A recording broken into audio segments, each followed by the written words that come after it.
Good day to everyone. Welcome back to my coffee break program once again.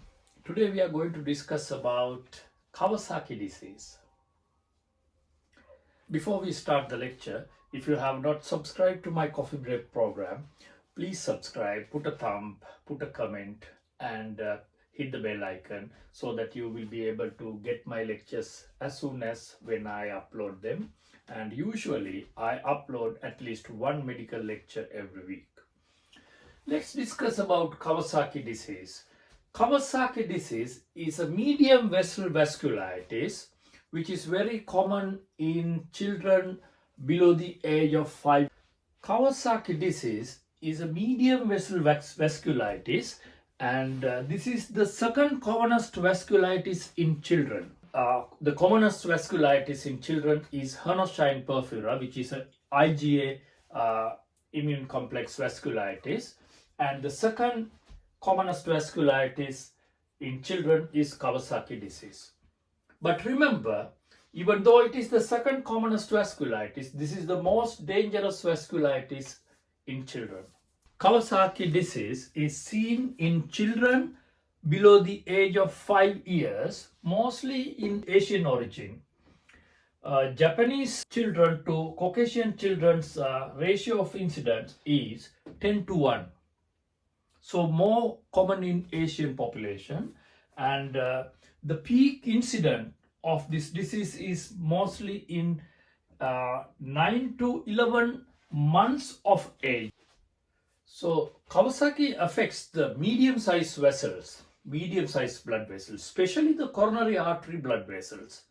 And therefore, this is the commonest cause of acquired heart disease in children below the age of 5 years.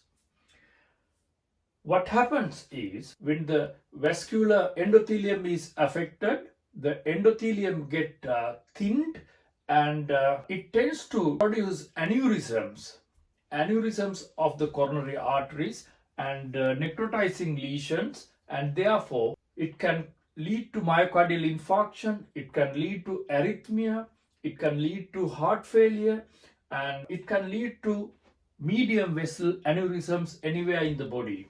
The etiology of Kawasaki disease is unknown as usual as most of the autoimmune conditions, but this is an autoimmune condition, and the suggested theories are viral infections and bacterial infections like streptococci and staphylococci infections, and the infections cause an immune mediated reaction with IgA plasma cells, monocytes and neutrophils with CD8 T cells, and all these things contribute to the inflammation of the medium vessel arteries, mostly in the heart.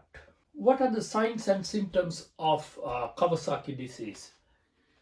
If a child below 5 years of age presents with high fever about 38 degrees of centigrade, lasting more than 5 days without any explainable cause, we have to think of Kawasaki disease. And they present with high fever, anterior lymphadenopathy, conjunctivitis, a rash in the body, and erythema and edema of the peripheral limbs, and inflammation of the mucous membrane. That is a very significant sign, and that is called the strawberry tongue. So if somebody presents with all these things and the cause is not explained by any other means, we have to think of Kawasaki disease. Simply, you can remember all these symptoms with the word cream. Some people say hot cream because the fever is not involved in this.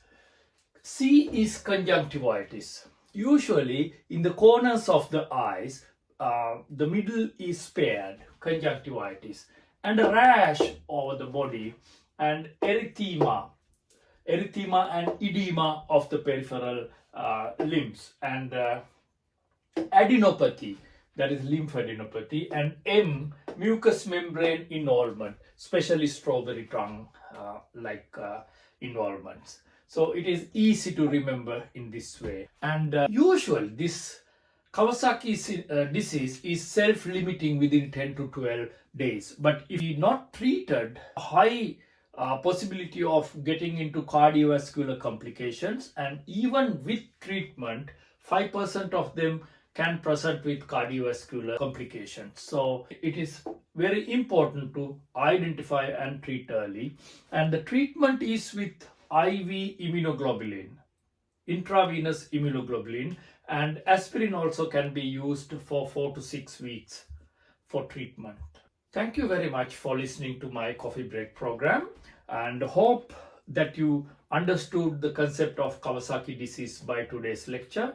If you have not subscribed to my coffee break program yet, and if you think that this is helpful, you can subscribe, put a thumb, hit the bell icon, and put a comment to encourage me.